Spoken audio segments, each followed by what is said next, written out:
कलम से निकला शब्द, मुख से निकला स्वर और कैमरे से प्रस्तुत चित्र तीर सा निकलकर सीधा दर्शक और श्रोताओं के हृदय में धंसकर प्रभाव डालता है।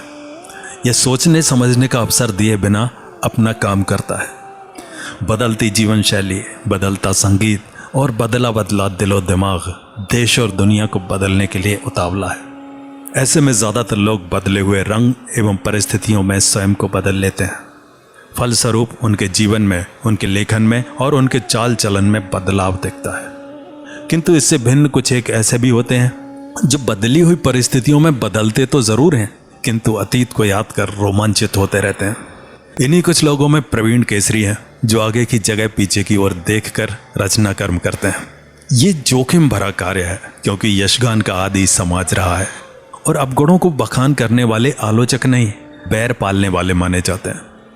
शायद यही कारण है कि उत्कृष्ट हास्य रचना होने के बाद भी इनकी रचना वो स्थान नहीं प्राप्त कर सकी जिसके ये सर्वथा योग्य है।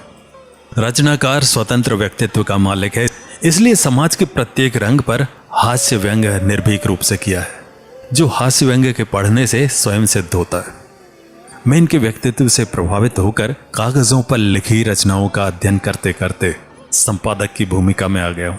ये मेरे जीवन की अविस्मरणीय घटना है।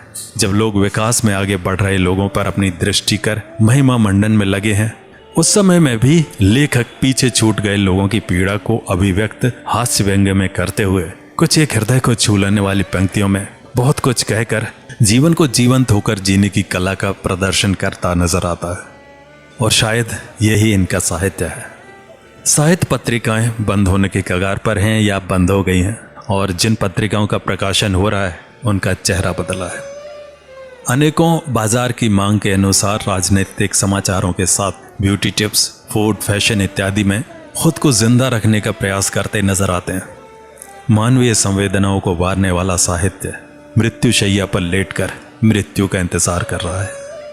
ऐसे में भारतीय लोकतंत्र के दो पर्व स्वतंत्रता दिवस और गणतंत्र दिवस के प्रति सोच और धारणा में भी परिवर्तन हुआ है। इन राष्ट्रीय उत्सवों के आयोजन के जोश खरोश में कमी आई है।